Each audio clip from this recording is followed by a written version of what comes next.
You can mix gouache and watercolor when you paint outdoors on location. I'll be doing this painting for you and sharing 12 top tips for achieving realism on location.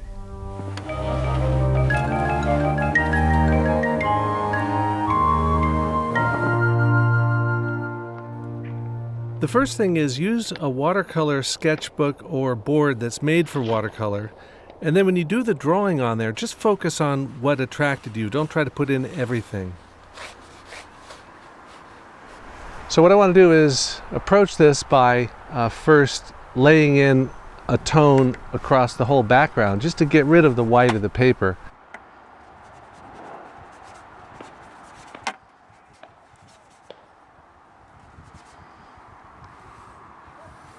Now I start with big brushes and wet mixtures.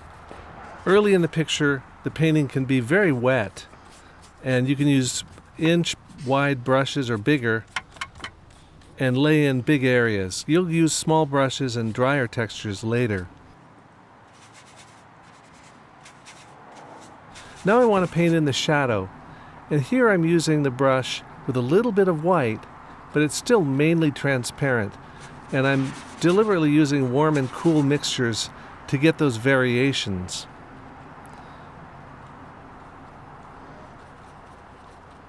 With transparent watercolor, you get textural variations that you don't get as you start bringing in more opaque white in the mixtures.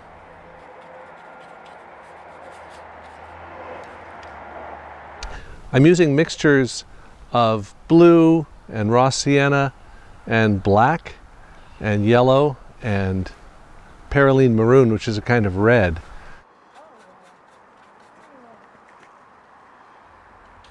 As you paint, think of parallel planes or facets of the form that are facing in the same direction, because those will probably be painted with the same color.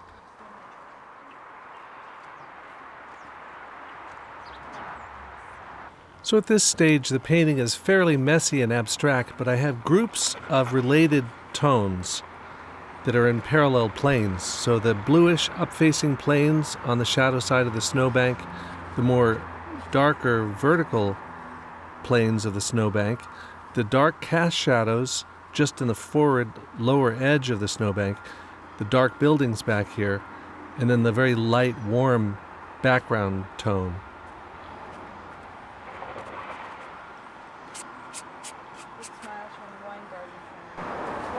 Can those guys fit by me?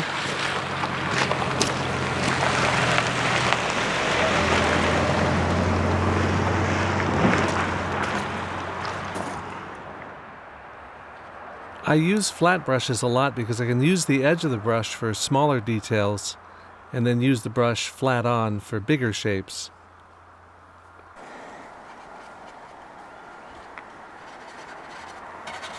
Now I'm using more white gouache to build up the light edge of the snow and the dividing line between the light and the shadow, the edge of the shadow, or the terminator as it's sometimes called.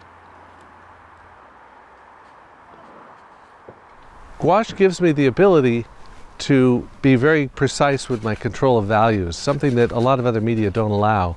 And that allows me to really control how light or dark the shadow side is. One of the things I like about painting on location is that the pressure of changing light forces you to simplify non-essentials and to zero in on that first impression that attracted you. In this case, the light and shadow on that snowbank. So I'm simplifying the background to its bare essentials and focusing just on this middle ground and foreground area and leaving out the background.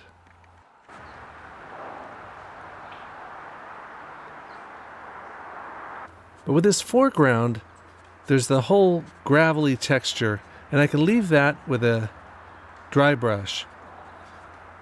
Stippling it with the tip of the brush, dragging the brush with paint over the surface.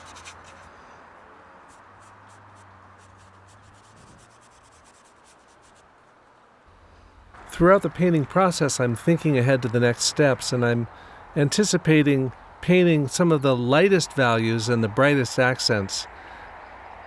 The very brightest values in this scene, the highest values, are in the reflections in the lower left, where it's picking up some of the bounced light from the sun.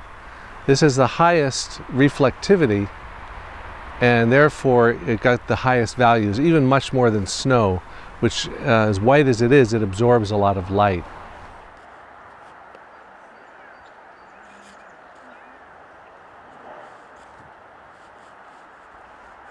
In this YouTube version, I've got all the links to the materials I'm using and to tutorials like Gouache in the Wild below in the description.